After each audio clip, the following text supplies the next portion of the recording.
Ndị be anyị ekeneni m unu n'ụbọchị nke taa. Anyị sị na ya dịrị ndị Igbo na mma.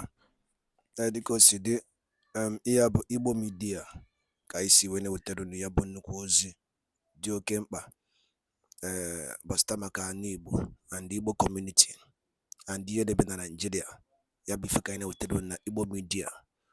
Dịka isi wee na-esole anyị, ọ bụ na nke a bụ ụbọchị izizi gị ị na-abịa n'ilu akwụkwọ na Igbo Media, kabaru ka subscribe and turn on your notification ka ị lapụ miss any of our update dịka anyị na-etikwu ya n'ilu akwụkwọ kwa mgbe. Dịka o si dị, o nwere ya wetara n'ụbọchị nke taa gbasịta maka ka ya bụ ife si ada and gbasịta maka ka ya bụ ife si akpọtụ n'ala Igbo. Biko mma achọ ka ige ya bụ ife. Ihe a bụ Biafran Prime Minister MAZI Ekpa. O nwere ife okwu n'ilu akwụkwọ mma achọ ka unu ga-esi ya bụ ife ọ na-adọrọpụrụ anyị ifu nche n'ilu akwụkwọ gbasịta maka ihe ndị a niile okwu. Alright, over to you, sir. By the Biafra people and its forces. We have seen on social media several people who have condemned one way or the other the liberation and the manner and the way we are fighting for our freedom. Today, many of them are on social media shouting, oh, everybody should come and see what is happening in Imo State. Everybody should come and see they are bringing Boko Haram. And I want to let them know today that there is no hope in those they are shouting and trying to call their attention. The only hope they have remain the Biafra government. Remain the government they have castigated. The only hope they have today to resist the importation of terrorists by Hope Uzodinma and his gangs remain the Biafra Liberation Army. The only hope they have remain the Biafra de facto government in the homeland and the Biafra Republic government in exile. Without us, they are doomed. Without us, they are gone. And of course, we are not fighting for these few people. We have already secured 50 million votes. 50 good million. The Biafra people has given us their mandate when they have lost hope on Nigeria, and they say the Biafra government led by myself, Honorable Simon Ekpa, go and fight for us and make sure that our land is safe, secured for our children and women. And that's exactly what the Biafra government is doing today. I have watched many of them shouting on top of their voice, trying to create awareness, and of course, nobody will listen to them. We remain the only hope that you have. You know this at this point, and if you don't know, you are going to know later. To this end, my fellow Biafrans in the United States, a lot of these same people who are now looking up to the government of Biafra to come and save them from the hand of the Nigerian terrorist state. I would like to educate Biafrans who are yet to understand the approach we are using, the defense and defensive approach, which a lot of people understand as violent agitation. I want to educate you today on some of the historic or some of the history of freedom fighting, and I will encourage all of you to listen and ponder on the speech that I'm making today. The struggle for independence and freedom often evokes a spectrum of tactics, ranging from peaceful protests to more violent form of agitation, depending on the pattern the oppressors choose. Why the peaceful movement can inspire significant changes, history has shown that in certain contexts, violent agitation has sometimes proven to be more effective in achieving independence, especially when the oppressors are leading the violence. Like we have today, Nigeria leading the violence against Biafra people, while the oppressed are defending themselves ruthlessly, just like we, the Biafra people, have chosen to defend ourselves ruthlessly against the Nigeria war crime, against the crime against humanity that Nigeria has been perpetrating against Biafra people for decades. As this has become the choice of Nigeria terrorist state, and Biafrans are defending themselves, this I want to explain the dynamics between these two approaches. And I want to give some historic example that could illustrate the complicities involved.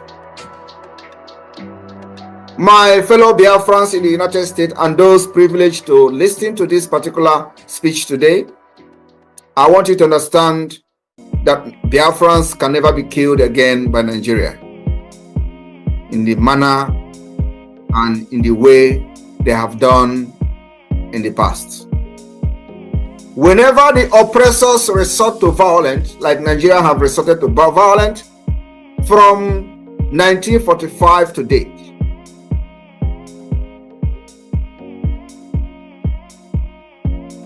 I want you to understand,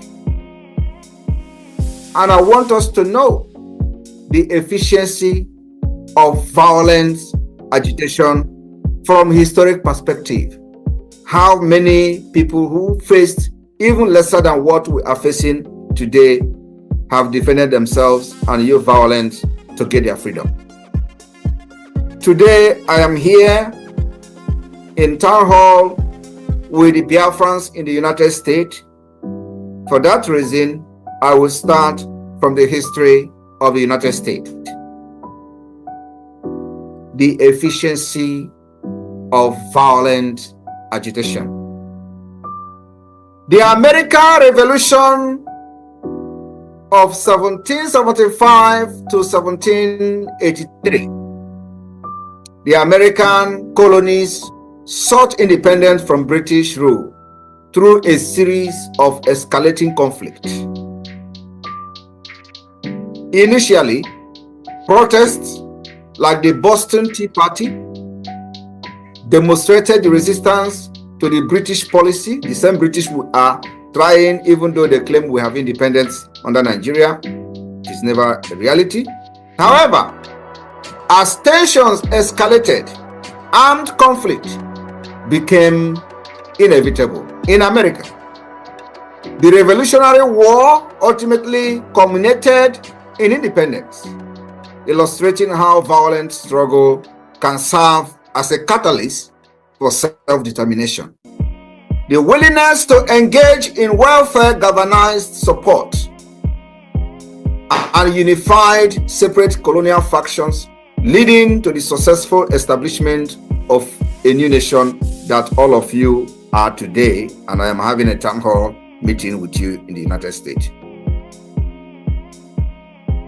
Let us look into the Haitians. The Haitian Revolution 1791 to 1804.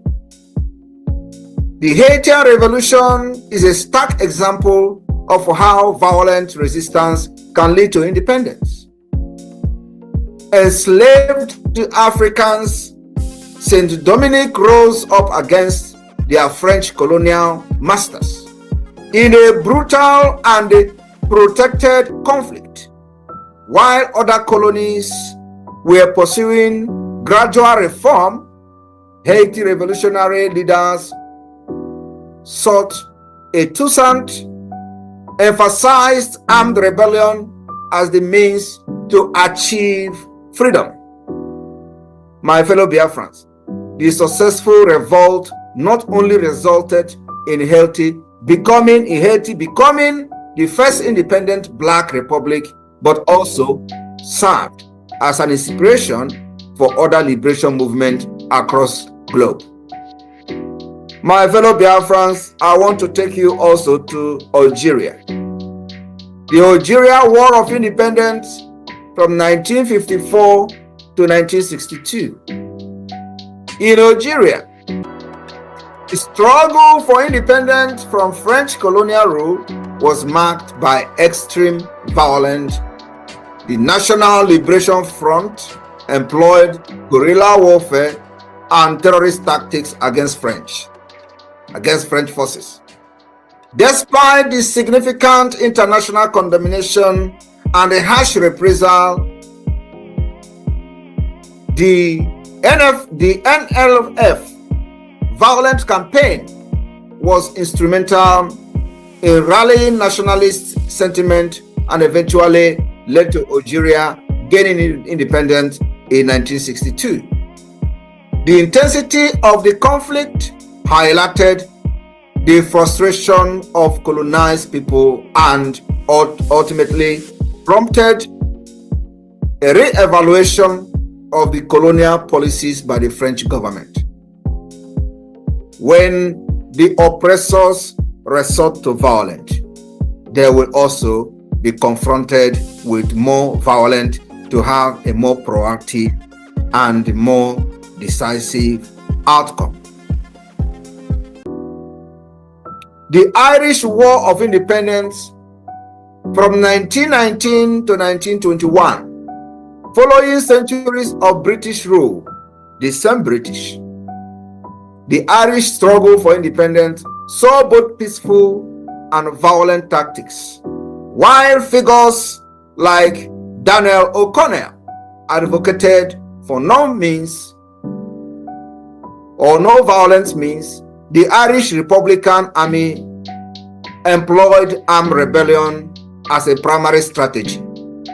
The conflict escalated with ambushes and retaliatory violence, ultimately leading to the Anglo-Irish Treaty and the establishment of the Irish Free State in 1922.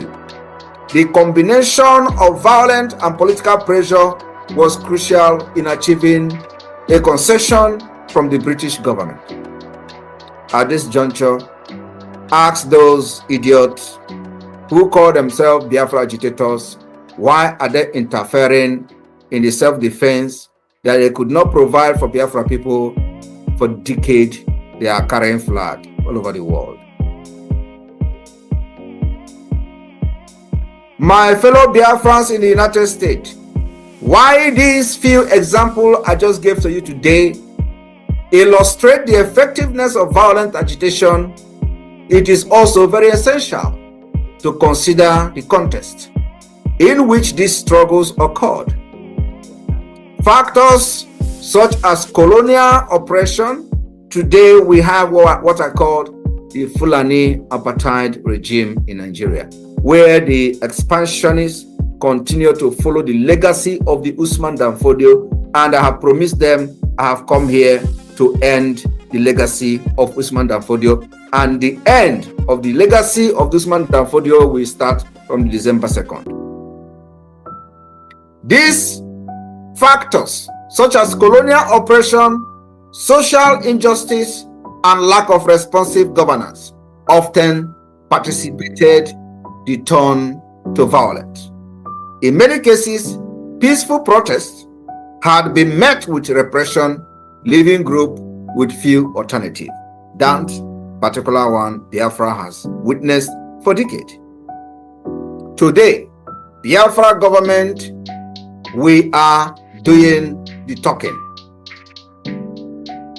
We are not only talking about doing it. The relationship between violent agitation and independence is complex sometimes and multi-faced. That's exactly why we adopted what I call the multi-dimensional approach. Anywhere you come, we are there. If you come with peace, we give peace to you. If you come with violence, we give violence to you. If you come with diplomacy, we give diplomacy to you. If you come with political approach, we give political approach to you. If you say it is a political solution, we give political solution to you. Why peaceful protests have historically played a significant role in social movement, Biafra has moved on from peaceful to a defensive with arms. Instances of violent resistance have sometimes proven more effective in achieving tangible outcomes. The example of the American Revolution, Haitian Revolution, Algerian War of Independence, and the Irish War of Independence, which and very soon Biafra will join among the history that has been made using a very strong armed resistance against a terrorist state like Nigeria. I want you to understand that peaceful efforts are stifled when a terrorist is in charge of government, or when the ulterior motive of the government is against the will of the people. Then the peaceful effort will always be stifled. The drive for freedom can lead groups to resort to armed struggle. Ours will never ever be different. Ultimately, the choice of tactics is shaped by the myriad factors, and each movement must navigate its own path towards self-determination. Today, as the government of Biafra, and by ekenekwe muno kunu sinesela na Igbo media boy by isi wetara na ya bụ ozi dị oke mkpa gbasata maka ya bụ ife Biafran Prime Minister kwuru n'iru akwụkwọ n'ụbọchị uhuruchi nke taa.